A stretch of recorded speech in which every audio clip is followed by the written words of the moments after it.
வணக்கம். வணக்கங்க. உங்கள் பேர், ஊர் கொஞ்சம் சொல்லுங்கள். பேர் வெங்கடேசன், பைரந்தம் போஸ்ட்டு, போதக்காடு பஞ்சாயத்துங்க.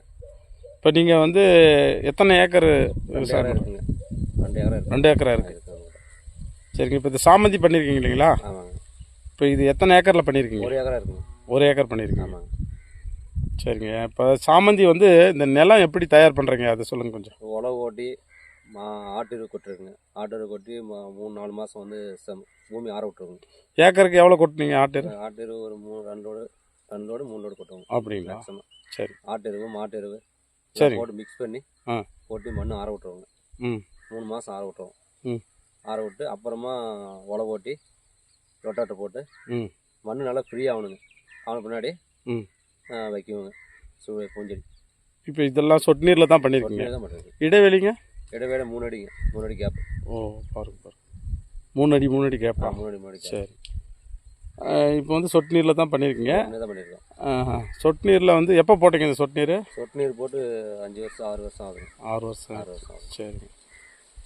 இதில் இந்த இலைய தலையெல்லாம் பிடிங்கி விற்கிறாங்கல்ல? ஆமாங்க. சாமந்தியில் அது எப்படி லாபங்களா? அது இப்போது வந்து ஒரு சீசனில் லாபம் இருக்குதுங்க.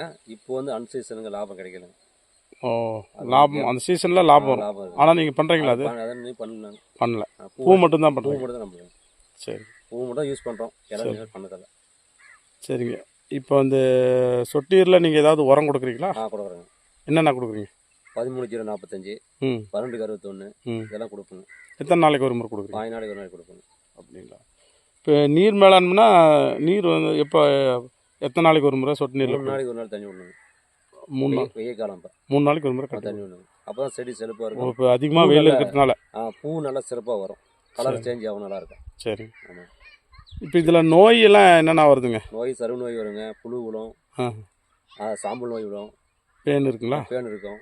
பேனுக்கெல்லாம் மருந்து அடிக்கணுங்க. மருந்து அடிக்கிறீங்க? ஆமாம். எத்தனை நாளைக்கு ஒரு முறை அடிக்கிறீங்க? ஒரு வாரத்துக்கு ஒரு நாளைக்கு ஒரு கட்டிங் பண்ணால் ஒரு மருந்து அடிச்சாங்க. ஒரு முறை பறிச்சிட்டிங்கன்னா மருந்து கண்டிப்பாக அடிச்சாங்க. அது அடித்தா தான் அடுத்த முறை பூ வெட்ட முடியுங்க. அப்போ வாரத்துக்கு ஒரு முறை பறிக்கிறீங்க? வாரத்துக்கு ஒரு பூ வரைக்கும் வாரத்துக்கு ஒரு முறை மருந்து அடிச்சிடுறீங்க? ஆமாங்க. சரிங்க. இந்த பூ நல்லா வரதுக்கு ஏதாவது ஸ்பெஷலாக இருக்குங்க. என்ன பண்ணுறீங்க? அதுதான் இப்போ கலர் வர்றதுக்கு பூ மருந்து எல்லாமே இருக்குது. அதுக்கும் உரம் இருக்குது. 13-0-40 சொன்ன பாருங்க. அதை விட்டோம்னா நல்ல கலர் வரும், வெயிட் வரும், நல்ல நமக்கு ஈல்டு கிடைக்குங்க. சரிங்க. அப்போது நோய் மேலாண்மை நோய் எல்லாம் வேறு எதுவும் இல்லை? என்னென்ன நோய் வருதுங்க? அதான் சாம்பல் நோய், பேனு, அது மட்டும்தான் வருது. சருவு நோய் வருங்க. அது மட்டும் தான் வருது. வாரம் ஒரு முறை அதுக்கு மருந்து அடிச்சா அது கலர் கிடைக்குது. சரி. இப்போ பூ வந்துருச்சுங்க. நீங்கள் இந்த எங்கே கொண்டு போகிறீங்க பூவை வியாபாரத்துக்கு? மார்க்கெட் திருச்சி கொண்டு போகிறேங்க. சீரகமணி சீரகமணி போயிட்டு. சரி. எப்படி இப்போ பரவாயில்லைங்களா மார்க்கெட்? இப்போ 100 ரூபா 150 ரூபா போயிட்டு இருக்காங்க. அப்படிங்களா? லாபம் தாங்க. நல்லா இருக்குது. நல்லா இருக்குது. ஒன்றும் பிரச்சனை இல்லை. சரிங்க. பல பயனுள்ள தகவலை சொன்னீங்க. இந்த மாதிரி சாமந்தி பண்ணுறவங்களுக்கு இது நல்ல பயனுள்ளதாக இருக்கும். நல்ல வாய்ப்பு இருக்குங்க. நல்ல பயனுள்ளதாக இருக்குங்க. நன்றிங்க. நன்றி. நன்றி. ஓகே.